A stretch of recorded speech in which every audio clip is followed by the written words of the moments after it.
You should be grateful, Faith. Life is fair."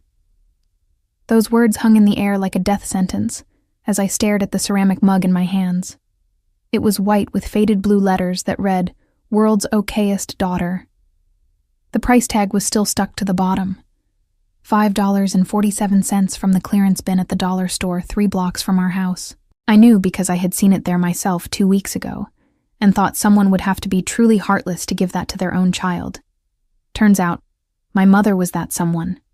Across the living room, my younger sister Brittany stood beside a brand new Lexus LX 600 parked in our driveway, visible through the massive bay windows my parents had installed last summer.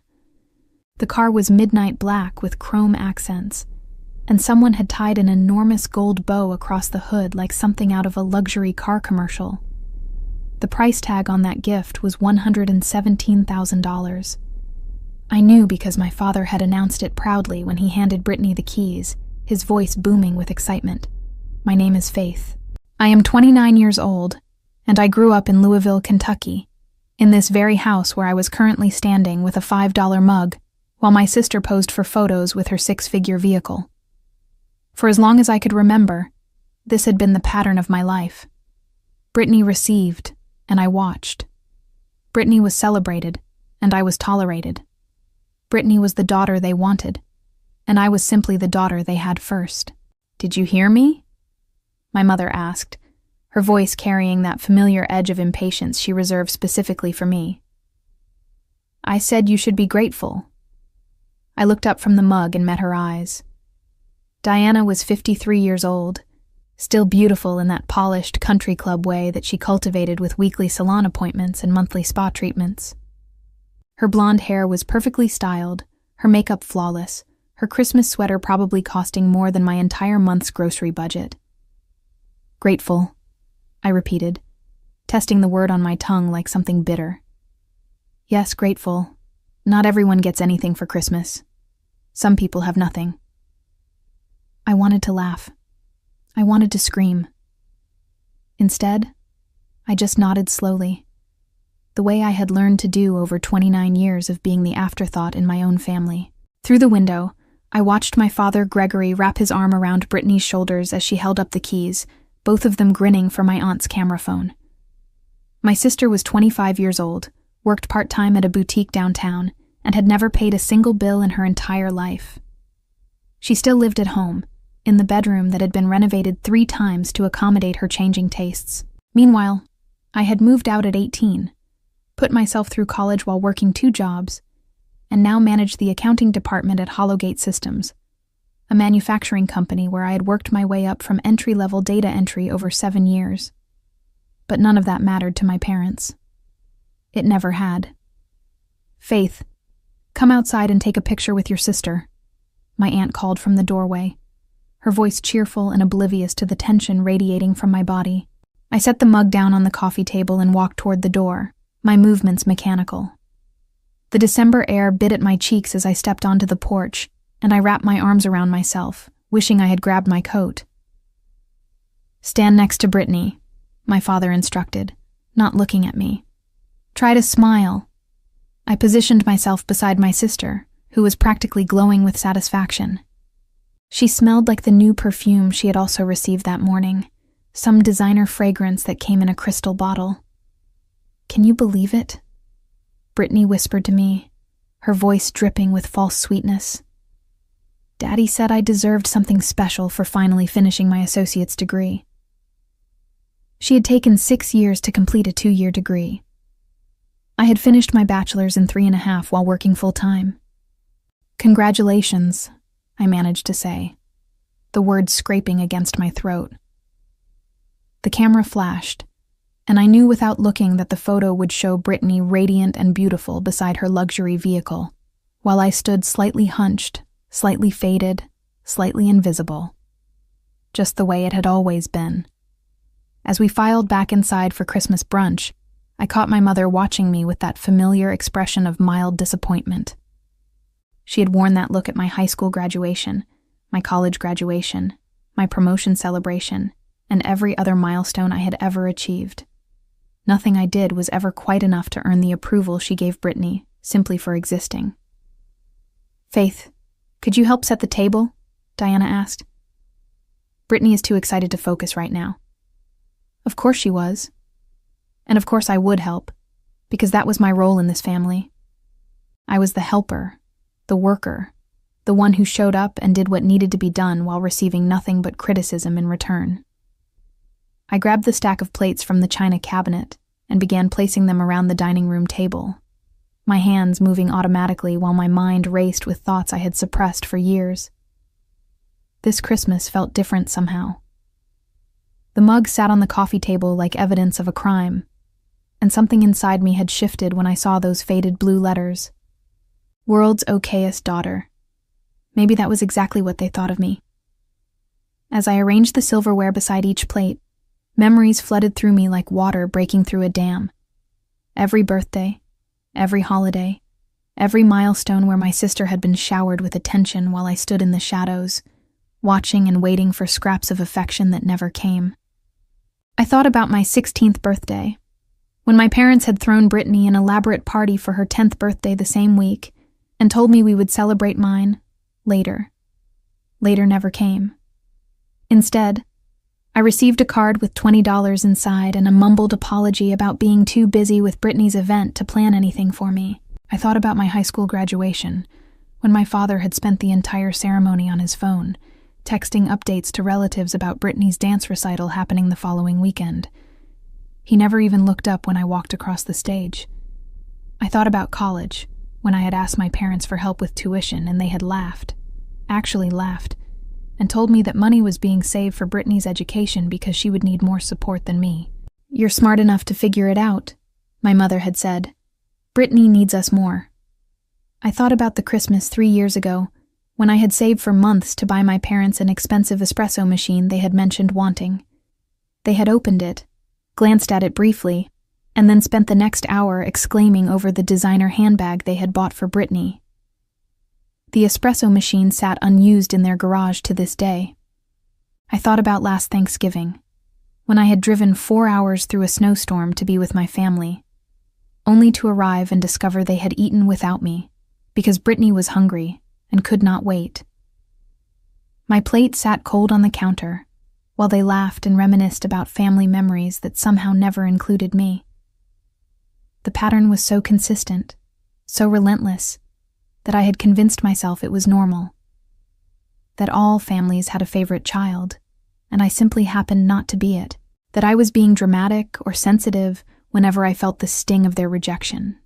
That if I just worked harder, achieved more, proved myself worthy, eventually they would see me. But standing in that dining room with a stack of plates in my hands and a $5 mug mocking me from the living room, I finally understood the truth. They did see me. They had always seen me. And they had made a deliberate choice, year after year, to treat me as less than. "Faith, the napkins need to be folded properly," my mother said, appearing beside me with that critical eye she wielded like a weapon. "Not like that. Here, let me show you." She took the napkin from my hands and demonstrated the elaborate fold she preferred, as if I had not done this exact task at every family gathering for the past decade. As if I was incapable of learning even the simplest things. "Sorry," I said, the word automatic and hollow. "You should pay more attention. Brittany would have done it correctly the first time." I doubted that very much, considering Brittany had never folded a napkin in her life, but I said nothing. I simply nodded and continued working, my jaw tight with words I was not allowed to speak. When the table was set and the food was arranged, the family gathered for brunch. My father sat at the head of the table, Brittany at his right hand like royalty. My mother sat at the other end, with my aunt beside her. I was placed in the middle, neither important enough to anchor the table, nor beloved enough to sit beside my parents. "Let's go around and say what we're grateful for," my father announced, raising his glass of orange juice. "Brittany, you start." My sister smiled that dazzling smile that had gotten her everything she ever wanted. I'm grateful for the best parents in the world who always support me and believe in me. And for my amazing new car, obviously. Everyone laughed warmly, and my father beamed with pride. "I'm grateful for this wonderful family," my mother continued, "and for another year of health and happiness." My aunt echoed similar sentiments, and then all eyes turned to me. I felt their gazes like spotlights, waiting for me to perform gratitude I did not feel. "I'm grateful for clarity," I said quietly. A brief silence followed my words, and I saw my mother's eyes narrow slightly. "Clarity about what?" Brittany asked, her tone carrying an edge of challenge. "About a lot of things," I replied. "About what matters. About where I stand." My father cleared his throat uncomfortably. "Well, that's nice, Faith. Very thoughtful. Now let's eat before the food gets cold." The meal proceeded without further incident, but I could feel my mother watching me throughout. She knew something had shifted. She could sense the change in me the way animals sense an approaching storm. But she said nothing, probably assuming that whatever momentary rebellion was brewing in me would pass, as it always had before. After brunch, I helped clear the dishes while Brittany gave tours of her new car to relatives who had stopped by to admire it. The kitchen felt suffocating, the walls closing in around me as I scraped plates and loaded the dishwasher. "You seem quiet today," my aunt observed, drying a serving dish beside me. "Just tired," I lied. "The holidays can be exhausting," she agreed, oblivious to the real reason for my silence. I finished the dishes in mechanical silence, my mind elsewhere entirely. I was thinking about my apartment across town, the one-bedroom space I rented that had become my sanctuary from this house. I was thinking about my bank account, the savings I had accumulated through years of careful budgeting. I was thinking about the life I had built for myself, separate from this family who treated me like an afterthought, and I was thinking about what I was going to do next. The afternoon stretched on endlessly, as relatives cycled through the house to admire Brittany's car. Each visitor exclaimed over the leather interior, the advanced technology, the sheer luxury of a vehicle that cost more than many people's annual salaries. And each time, my parents glowed with pride, basking in the reflected glory of their younger daughter's gift. No one mentioned my mug. No one asked what I had received. No one even seemed to notice I was there, standing in the corner of the living room like a piece of furniture that had always existed but never warranted attention. "The heated seats are incredible," my cousin Jennifer gushed, after taking a ride around the block with Brittany. "You're so lucky, Brittany. Your parents are amazing." "I know," Brittany replied, flipping her hair over her shoulder. "They really are the best." I watched my mother practically vibrate with satisfaction at the compliments. She had always cared deeply about appearances, about how others perceived our family. The expensive car was not just a gift to Brittany. It was a statement to the world about their success, their generosity, their status as excellent parents. Never mind that one of their daughters had received nothing but insult disguised as a present. That part of the story would never be told. As the afternoon light began to fade, I found myself standing by the window in my old bedroom. My parents had converted it into a guest room years ago, erasing all traces of my existence from the space where I had spent my childhood. The walls that once held my posters and photographs were now painted a neutral beige, decorated with generic artwork from a home goods store. It was as if I had never lived here at all. I heard footsteps behind me and turned to find Brittany leaning against the doorframe, her expression smug. "Enjoying the view?" she asked, gesturing toward the driveway where her Lexus gleamed in the fading sunlight. "It's a nice car," I said flatly. "Nice?"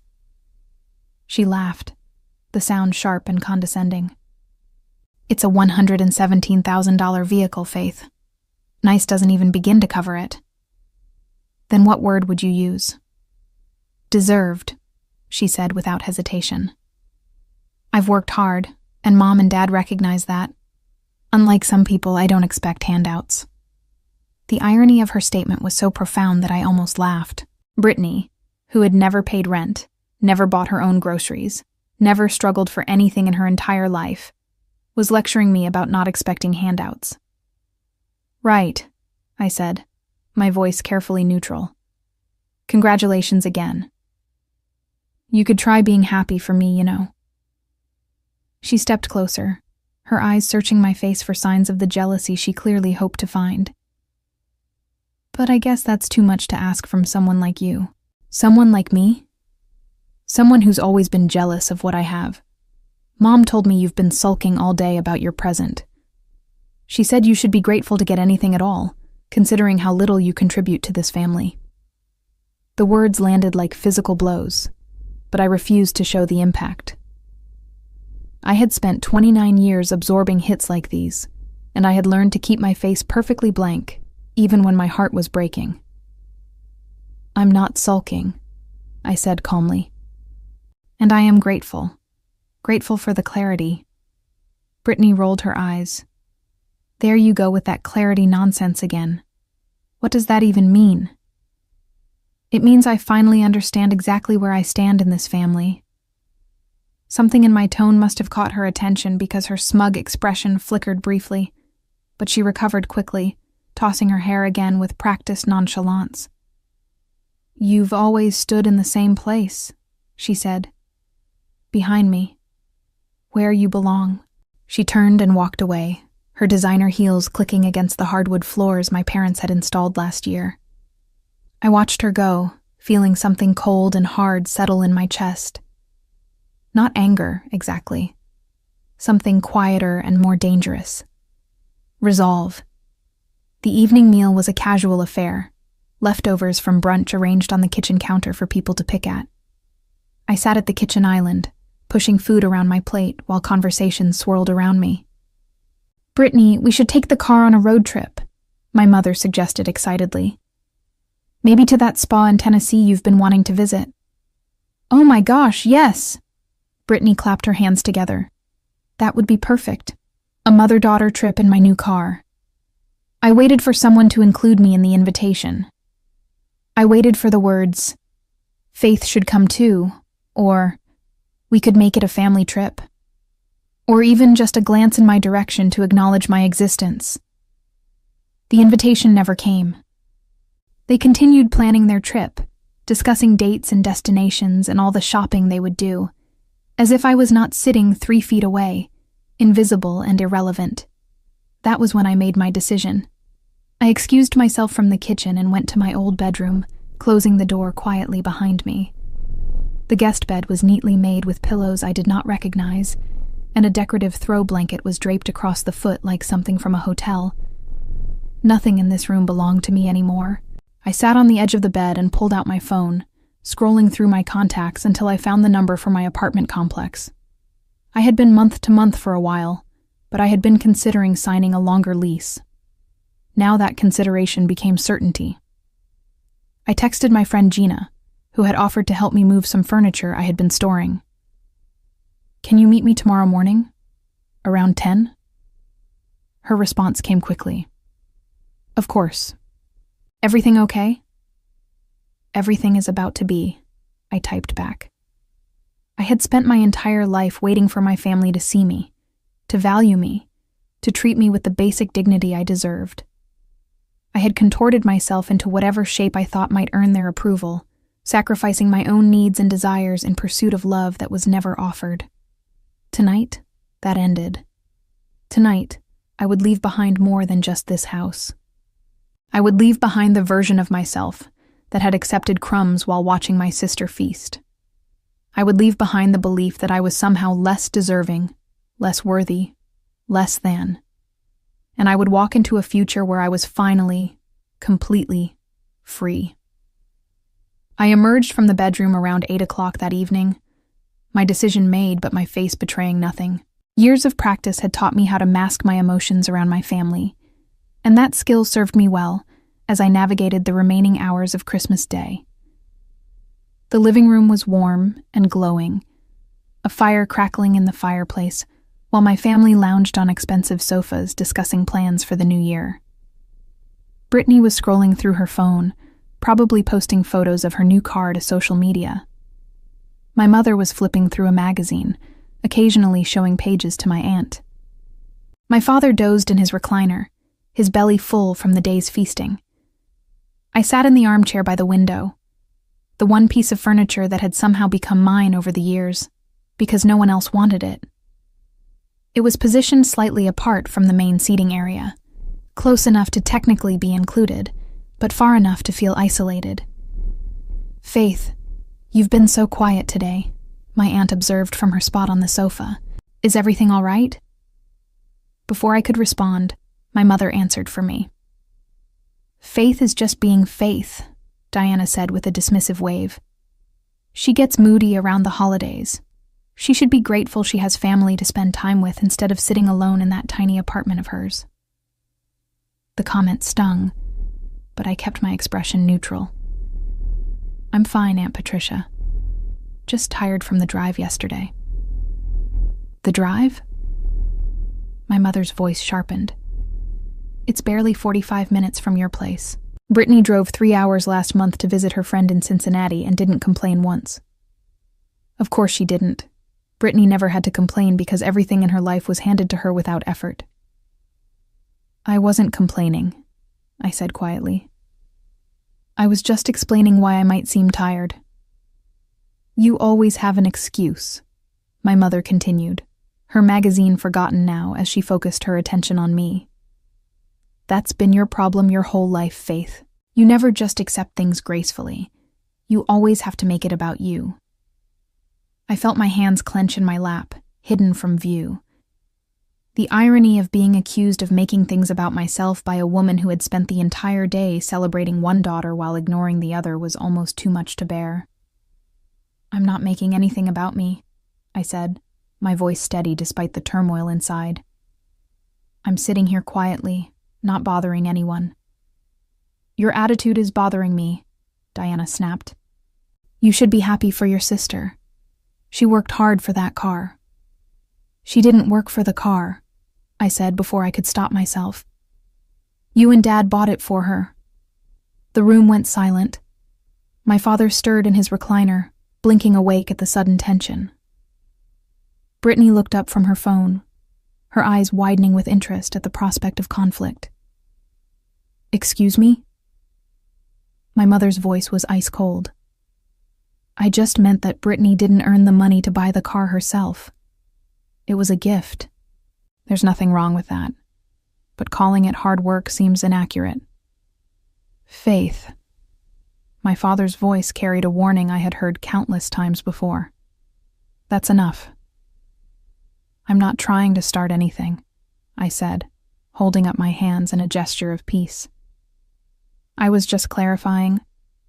"You were just being jealous," Brittany interrupted, setting down her phone with a dramatic sigh. "As usual. You can't stand that Mom and Dad love me more than you."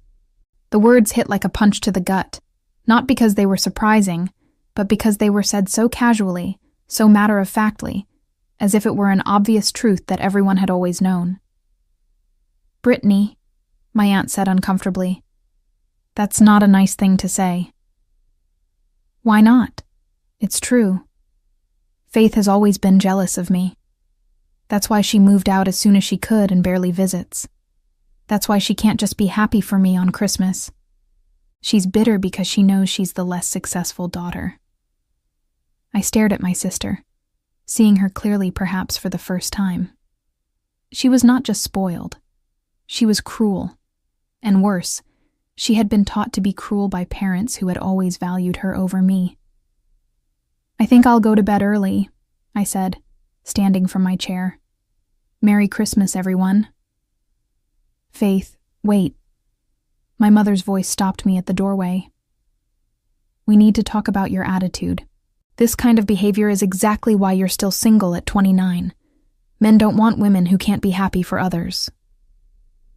The comment was so absurd, so deeply inappropriate, that I almost laughed. My romantic life had nothing to do with this conversation. Yet my mother had found a way to weaponize it against me anyway. "You're right," I said, my voice flat. "Thank you for the feedback. I'll work on being more grateful." "Don't take that tone with me." "What tone?" I said thank you. I said I'd work on it. What more do you want from me?" My mother opened her mouth to respond, but my father cut her off. "Just go to bed, Faith. We'll talk about this tomorrow when everyone has calmed down." I nodded once and left the room, my heart pounding with a mixture of anger and grief. They would never understand how their words affected me. They would never see the damage they had done over 29 years of making me feel invisible, unwanted, and inferior. But that was okay, because after tonight, their opinion of me would no longer matter. I closed the guest room door behind me and leaned against it, taking deep breaths to steady myself. The conversation had been painful, but it had also been clarifying. Whatever doubts I might have harbored about my decision had vanished completely. I pulled out my phone and began making a mental list of everything I needed to do. My apartment was already furnished. I had never truly moved out, just brought some clothes and toiletries for the Christmas visit. My car was parked on the street because the driveway had been cleared for Brittany's new Lexus. My purse was in the closet, containing my wallet, keys, and everything I needed to leave. All I had to do was wait. The next few hours passed in tense silence. I stayed in the guest room, ostensibly sleeping, but actually wide awake, listening to the sounds of my family moving through the house. Voices drifted up from downstairs, my mother's sharp tones, my father's rumbling responses, Brittany's occasional laughter. Around 11 o'clock, I heard someone climbing the stairs. There was a brief pause outside my door, then footsteps continuing down the hall to Brittany's bedroom. My mother, probably checking to make sure her precious daughter had everything she needed for the night. I lay in the darkness, staring at the ceiling, reviewing my plan. I would wait until everyone was asleep, probably around 1 or 2 in the morning, and then I would quietly gather my things and leave. I would not say goodbye. I would not leave a dramatic note explaining my feelings. I would simply remove myself from their lives the way they had removed me from their hearts years ago. But as the hours ticked by, I found myself reconsidering the note. Not a dramatic explanation. They would not care about my feelings anyway. But something simple and pointed. Something that would make clear this was not a spontaneous decision, but a deliberate choice. I pulled out my phone and opened the Notes app, typing and deleting several versions before settling on something that felt right. Thank you for the clarity this Christmas provided. I wish you all a fair and balanced life, the kind you always told me I should be grateful for. My key is on the counter. Please don't contact me. Short, simple, and impossible to misunderstand. At 1:30 a.m., I heard the last sounds of movement cease. The house settled into that deep silence that only comes in the middle of the night, when everyone is finally asleep. I waited another 30 minutes to be safe, then carefully got out of bed. I dressed in the clothes I had laid out earlier: jeans, a warm sweater, my winter coat. I gathered my toiletries from the bathroom, moving as quietly as possible, and packed everything into my overnight bag. The guest room looked exactly as it had when I arrived, neutral and impersonal, as if I had never been there at all. How fitting. I crept down the stairs, avoiding the third step that always creaked, and made my way to the kitchen. The house was dark, except for the nightlight my mother kept plugged in near the stove, casting a soft glow over the granite countertops and stainless steel appliances. I pulled my house key from my purse, the key my parents had given me years ago, back when they still pretended to want me around, and placed it carefully on the counter. Then I retrieved my phone and the folded note I had written, setting the paper beside the key. Standing in that kitchen, surrounded by evidence of my family's wealth and success, I felt a strange sense of peace. This house had never truly been my home. I had always been a visitor here, tolerated but not welcomed, included but not valued. Now I was making that arrangement official. I picked up the ceramic mug from where I had left it on the coffee table. World's okayest daughter. For a moment, I considered leaving it behind as evidence of their cruelty. But something made me decide to take it instead. A reminder of what I was walking away from. a symbol of the disrespect I would no longer accept. I tucked the mug into my bag and walked to the front door. Through the window, I could see Brittany's Lexus gleaming in the driveway, the gold bow still attached to the hood. $117,000 of parental love, wrapped up with a ribbon. I turned the deadbolt as slowly as possible, holding my breath against any sound. The lock clicked open with a soft snick, and I eased the door open just enough to slip through. The December air hit me like a wall, cold and bracing, and somehow exactly what I needed. I pulled my coat tighter and walked down the driveway, past my sister's luxury vehicle, to my own modest sedan parked on the street. My car was nothing special, a 10-year-old Honda with over 100,000 miles on it, but I had bought it myself with money I had earned. Every payment had been made on time, every repair handled without help from anyone. It represented everything I had accomplished despite my family's lack of support. I unlocked the door, tossed my bag onto the passenger seat, and slid behind the wheel. For a moment, I just sat there, looking at my parents' house through the windshield. The lights were all off. The curtains were drawn. They had no idea I was leaving.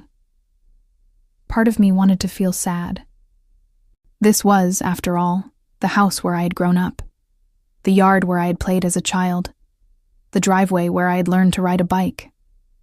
But those memories felt distant and faded, overshadowed by years of neglect and favoritism that had erased whatever warmth this place once held. I started the engine and pulled away from the curb, watching the house shrink in my rearview mirror until it disappeared around the corner. The drive to my apartment took about 45 minutes through empty streets. Louisville was quiet at 2 a.m. on Christmas night, most people still sleeping off their holiday celebrations. I passed darkened houses and closed businesses, the occasional traffic light blinking yellow in the deserted intersections. By the time I reached my apartment building, I felt something I had not experienced in years. Hope. Not the desperate hope of someone waiting to be loved, but the calm hope of someone who had finally taken control of their own life. I parked in my assigned spot, grabbed my bag, and walked up the 3 flights of stairs to my unit. The apartment was small, just a 1-bedroom with a galley kitchen and a tiny living room, but it was mine.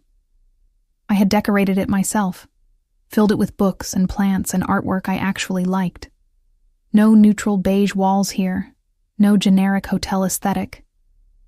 This space reflected who I was, not who my parents wanted me to be.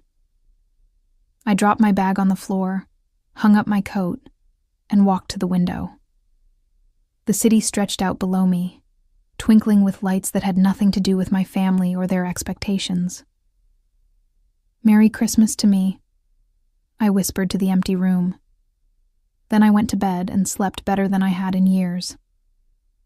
I woke around 9 a.m. to sunlight streaming through my bedroom window and the unfamiliar sensation of peace. For a moment, I lay still, savoring the quiet. No footsteps in the hallway, no voices calling for breakfast, no underlying tension waiting to erupt into another round of criticism and comparison. Just silence. Beautiful, healing silence. I got up, made coffee in my small kitchen, and sat at my dining table, a second-hand piece I had found at an estate sale and refinished myself.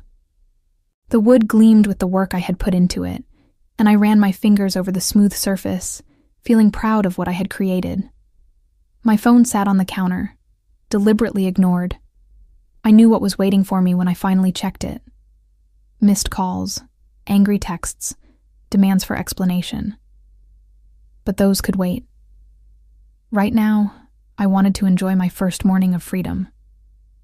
I had just finished my second cup of coffee when Gina knocked on my door. She was a colleague from work who had become a close friend over the years, one of the few people who truly understood my family situation. "How are you doing?" she asked as I let her in. "Better than I expected," I admitted. "It feels strange, but also right." Gina nodded, settling onto my couch with the ease of someone who had visited many times. "I'm glad you finally did it. You've been talking about cutting ties for years." Talking and doing are different things, I said. But yesterday was the last straw. I couldn't keep pretending their treatment was acceptable. What happened? I told her everything. The mug, the car, my mother's lecture about gratitude, Brittany's cruel comments. Gina listened without interrupting, her expression shifting from sympathy to anger to validation. They gave her a $100,000 car and you got a $5 mug? She repeated when I finished. And then had the audacity to tell you to be grateful? World's okayest daughter, I said, pulling the mug from my bag where I had stashed it the night before. That's literally what it says. Gina took the mug and stared at it, shaking her head in disbelief. This is sociopathic behavior. Normal families don't do this. My family isn't normal, I said.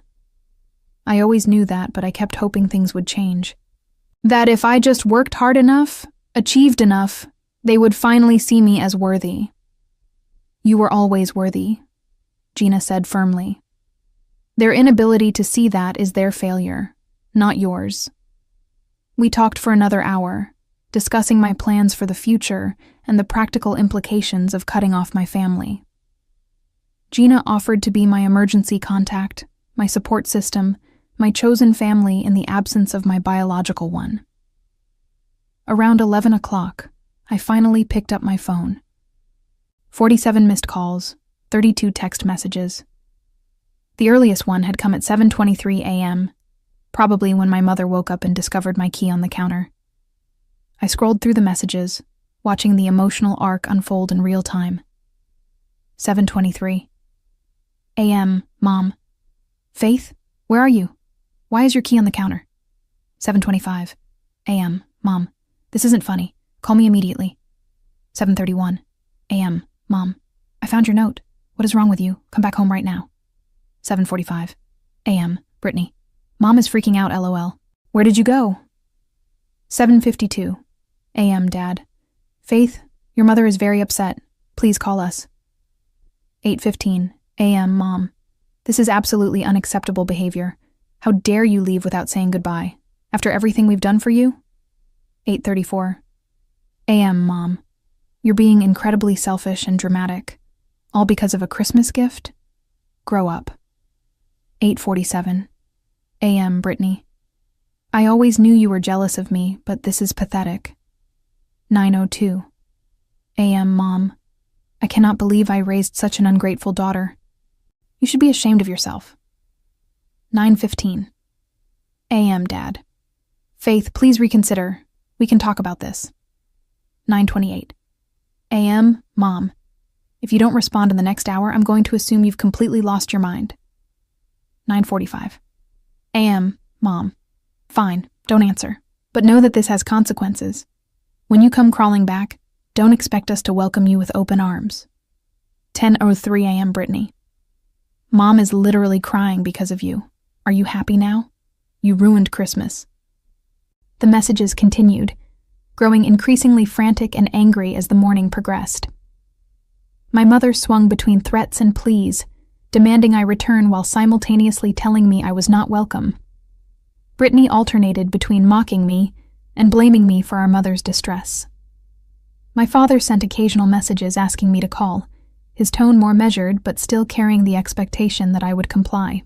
I read through every single message, feeling something shift inside me with each word.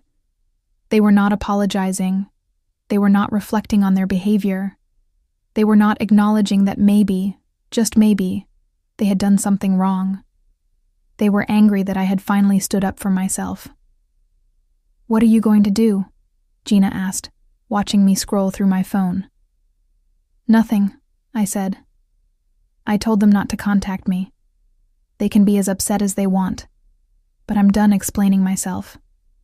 They're going to keep calling. Then I'll block them. Gina raised an eyebrow. Are you ready for that? It's a big step. I thought about the mug, the car, the years of being overlooked and undervalued, the countless times I had tried to earn love that was freely given to my sister, just for existing. I've been ready for years, I said. I just didn't know it until now. I opened my phone settings and blocked my mother's number, then my father's, then Brittany's. One by one, I removed their ability to reach me, each tap of my finger feeling like a small act of liberation. When I was finished, I set the phone down on the table and looked at Gina. "How do you feel?" she asked. "Free," I said. "I feel free." The rest of the day passed in a blur of activity and conversation. Gina helped me rearrange my apartment, moving furniture and hanging pictures I had never gotten around to mounting. We ordered takeout and watched movies, creating new traditions to replace the toxic ones I had left behind. That night, as Gina was leaving, she hugged me tight. "You did the right thing," she said. "It's going to be hard sometimes, but you made the right choice."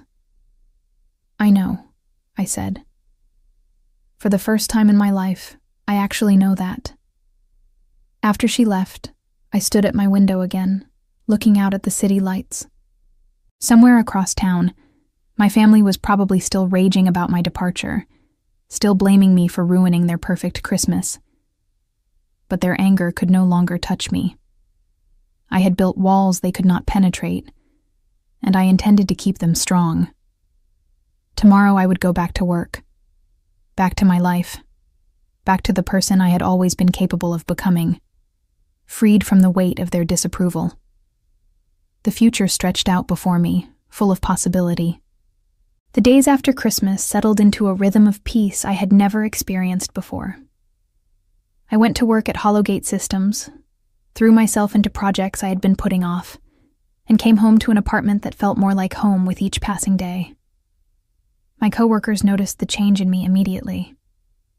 "You seem lighter," my supervisor Thomas observed during our first meeting after the holiday. "Did you have a good Christmas?" "I had a transformative Christmas," I replied honestly. "I made some important decisions about my life." He nodded, probably assuming I meant something about career goals or personal resolutions. He had no idea I was referring to the complete severance of my family ties. The first real test came about a week after Christmas, when I received an email at work from an address I did not recognize.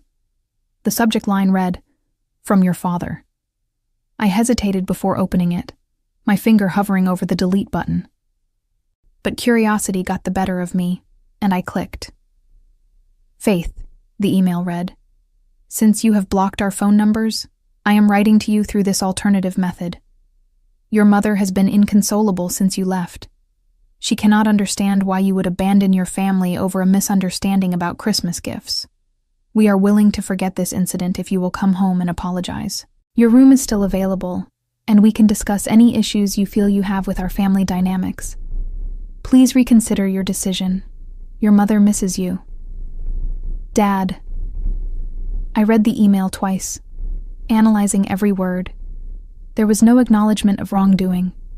No recognition that perhaps a $5 mug versus a $117,000 car might constitute more than a misunderstanding.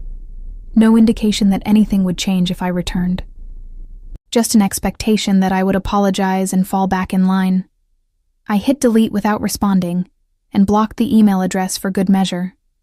The next attempt came through my work phone. My mother must have looked up the general number for Hollowgate Systems and asked to be transferred to my extension. "Faith speaking," I said, not recognizing the incoming number. "Faith, it's your mother. Before you hang up, please listen." "How did you get this number?" "That doesn't matter. What matters is that you've been acting irrationally, and I'm worried about you. This isn't like you at all." "Actually," I said, keeping my voice professional in case anyone walked by my office, "this is exactly like me. It's who I've always been underneath the person you tried to make me into. Don't be dramatic. We gave you a perfectly nice gift, and you're acting like we committed a crime. You gave Brittany a $117,000 luxury vehicle. You gave me a $5 mug from the clearance bin that mocked me. And then you told me to be grateful because life is fair." Silence on the other end. Then, "We love both of our daughters equally. Your actions say otherwise. They've always said otherwise. But I'm done trying to prove myself worthy of your love. I'm done competing for affection that Brittany receives just for existing. You're being incredibly unfair. I have to go. Please don't call my work again." I hung up before she could respond, and immediately contacted our receptionist to add my mother's number to my blocked list. The receptionist, a kind woman named Dorothy who had worked at the company for decades, promised to handle it discreetly. The attempts continued over the following weeks. My mother sent letters to my apartment, which I returned unopened. Brittany created new social media accounts to message me after I blocked her original profiles. My father showed up at my apartment building once, but I saw him through the window and simply did not answer the door. Each attempt reinforced my conviction that I had made the right choice. They were not trying to reconcile or understand. They were trying to restore the status quo. They wanted the Faith who quietly accepted crumbs while watching Brittany feast. The Faith who did the dishes at family gatherings while her sister posed for photos. The Faith who showed up and performed gratitude regardless of how she was treated. That Faith was gone. In her place stood someone stronger, clearer, more certain of her own worth. Someone who had stopped measuring herself against her sister's reflection and started seeing her own image for the first time. Work became my sanctuary during those weeks. I poured my energy into projects and proposals, impressing my superiors with my dedication and focus. Thomas mentioned that a promotion might be coming my way, department manager, with a significant raise and expanded responsibilities. "You've really stepped up lately," he said during my quarterly review. "Whatever changes you made over the holidays, keep them going." "I intend to," I said. Outside of work, I built new connections. Gina introduced me to her book club, a group of women who met monthly to discuss literature and life. I joined a gym near my apartment and started taking yoga classes on Saturday mornings. I began cooking elaborate meals for myself, learning new recipes, and savoring food I actually enjoyed, rather than whatever my mother decided to serve. My apartment became a reflection of my growth. I painted the bedroom a deep teal that I had always loved, but never dared to choose in my childhood home. I hung artwork from local artists, supporting creatives whose work spoke to me. I filled my bookshelves with volumes that challenged and inspired me. For the first time in my life, I was building a home that felt like mine. The fallout from my departure continued to ripple through the family long after Christmas had passed. I learned about it secondhand, through relatives who reached out tentatively, unsure whose side to take in a conflict they barely understood. My Aunt Patricia called me about 3 weeks after Christmas, her voice cautious and concerned. "Faith, honey, I just wanted to check on you. Your mother is saying some things that don't sound like you at all." "What is she saying?" "That you had some kind of breakdown. That you abandoned the family without explanation. That you've been jealous of your sister for years and finally snapped." I laughed, though there was no humor in it. "Of course that's her version. Did she mention what they gave me for Christmas?" "A mug," she said, something thoughtful from a local shop. A $5 clearance item that said "World's Okayest Daughter," while Brittany received a $117,000 Lexus. Silence on the other end. Then, "She didn't mention that part." "No, I imagine she didn't." My aunt sighed heavily. "Faith, I've always known your parents favored Brittany. It's been obvious since you were children. But I never thought they would be this blatant about it."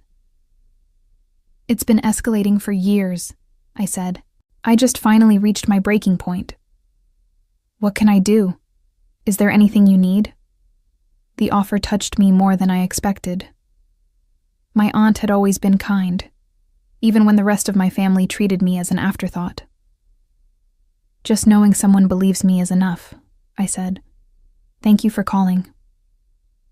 After we hung up, I felt a small crack in the isolation I had built around myself. Not everyone in my extended family was blind to my parents' favoritism. Some of them saw. Some of them cared. Over the following weeks, more relatives reached out. My cousin Jennifer, who had gushed over Brittany's car on Christmas Day, sent a long apologetic message saying she had no idea how unequal the gift-giving had been. My Uncle Robert, my father's brother, called to tell me he supported my decision to step back from toxic relationships. Each conversation revealed more about how my parents had presented my departure. According to them, I was mentally unstable, jealous to the point of irrationality, and had completely fabricated any claims of unequal treatment. They painted themselves as loving parents victimized by an ungrateful daughter. But the truth has a way of emerging. My Aunt Patricia started asking questions. She mentioned to my mother that a $5 mug and a luxury car seemed quite different, and my mother had reportedly become defensive and evasive. Other relatives began comparing notes, noticing patterns they had overlooked or dismissed before. Meanwhile, Brittany's social media told its own story. She posted daily about her new car, photos of driving it, stories about where she went, complaints when it needed its first wash. The constant bragging began to grate on people, and I heard through the grapevine that several family members had muted her accounts. About 2 months after Christmas, I received an unexpected message from my mother. It came through a new email address, bypassing my blocks. Faith, I hope you're satisfied. Your stunt has divided the entire family. Your aunt and uncle are barely speaking to us. Your cousins think we're monsters. Is this what you wanted? To destroy us? I read the message several times, marveling at the complete lack of self-awareness. She was not upset about losing me. She was upset about losing her reputation. I typed a response, choosing my words carefully. I wanted to be treated with basic dignity and respect. You were unwilling to provide that. The consequences of your choices are yours to bear, not mine. Please do not contact me again. I hit send and blocked the new address, knowing another would probably appear within days. But each attempt felt less threatening than the last. Her power over me was fading, replaced by a sense of autonomy I had never experienced before. At work, the promotion Thomas had hinted at became official. I was named department manager with a 30% raise and a team of 12 people reporting to me. The announcement came at a staff meeting, and my colleagues applauded genuinely, having witnessed my dedication over the years. Speech? Thomas prompted, grinning. I stood, looking around at the faces of people who valued my contributions, people who saw my hard work and rewarded it fairly. I just want to say that this company has been more of a family to me than I realized, I said. Thank you for recognizing my efforts and giving me this opportunity. I won't let you down. The words felt right and true. Hollowgate Systems had provided the stability and validation my biological family never had. My coworkers celebrated my achievements rather than diminishing them. My supervisors promoted me based on merit rather than favoritism. After the meeting, I returned to my office, my real office now, with a door that closed and a window that overlooked the parking lot, and allowed myself a moment of quiet pride. I had built this life myself, without help from parents who saw me as secondary, without support from a sister who viewed me as competition, without anyone handing me gifts wrapped in gold bows. Everything I had earned. Spring arrived in Louisville with blooming dogwoods and warming temperatures, bringing with it a sense of renewal that mirrored my internal transformation. I had been living my new life for nearly 4 months now, and each day felt more stable than the last. I was sitting in a coffee shop near my apartment on a Saturday morning when my phone buzzed with a message from Aunt Patricia. Thought you should know. Brittany wrecked the Lexus last week. She's fine, but the car's totaled. Your parents are devastated about the money. I stared at the message, processing the information. Part of me felt nothing. The car had never been mine to care about. But another part felt a grim satisfaction at the cosmic justice of it all. A $117,000 gift destroyed through carelessness. I typed back, I hope Brittany is okay. Thank you for letting me know. My aunt's response came quickly. She's physically fine. Emotionally, she's a mess. Apparently she was texting while driving. Insurance won't cover everything because she was at fault. Your parents are looking at a huge financial hit. I closed the message without responding further. The Lexus, symbol of everything wrong with my family, was gone, and I felt nothing but peace. In the months that followed, more news trickled through. My parents, facing financial strain from the accident and the end of my father's overtime opportunities at work, had to make difficult choices. The spa trips stopped, the shopping sprees ended. Brittany, forced to rely on a used car purchased with the insurance payout, complained constantly about her reduced circumstances. They actually asked if I could help with some bills, Aunt Patricia told me over lunch one afternoon. I said no. I told them they should ask their successful daughter who manages an entire department. Diana didn't appreciate that comment. I smiled, despite myself. Thank you for standing up for me. Someone should have done it years ago. I'm ashamed I didn't speak up sooner. The reconciliation with extended family members became one of the unexpected gifts of my transformation. Aunt Patricia and I now met for lunch monthly. My cousin Jennifer had become a regular visitor to my apartment. Even Uncle Robert called occasionally, checking in and sharing updates about his own life. I had lost my parents and sister, but I had gained something more valuable, relationships built on mutual respect rather than obligation. Work continued to flourish. Under my leadership, the accounting department exceeded its quarterly goals consistently. Thomas praised my management style and hinted that further advancement might be possible within a few years. I was building a career I could be proud of, one achievement at a time. And personally, I was thriving. The yoga classes had become a beloved routine. The book club had expanded my reading horizons and provided genuine friendships. I had started dating again, meeting people through activities and mutual connections rather than desperate attempts to fill the void my family had created. One evening, about 6 months after that fateful Christmas, I was cleaning out my closet when I found the mug. World's okayest daughter. I had kept it as a reminder, but now I questioned whether I still needed it. I held it in my hands, feeling the weight of all it represented. The years of being second best. The countless moments of being overlooked. The Christmas morning when my mother had smiled and called the arrangement fair. Then I walked to the kitchen, opened the trash can, and dropped it in. The ceramic shattered against the bottom with a satisfying crash. I stared at the broken pieces for a moment, then closed the lid and walked away. The past no longer had power over me. As for my parents and Brittany, their struggles continued. My mother developed health issues that required expensive treatments not fully covered by insurance. My father's retirement plans were pushed back indefinitely. Brittany, unable to maintain her lifestyle without parental support, had started working full-time for the first time in her life and complained bitterly about the injustice of it all. They had built their world around favoritism and appearances, and that world was crumbling. I took no pleasure in their suffering, but I also felt no obligation to rescue them from consequences they had created. I was sitting on my balcony one evening, watching the sunset paint Louisville's skyline in shades of gold and pink, when I realized I had finally found what I had been searching for my entire life. Not their approval, not their love, not their recognition.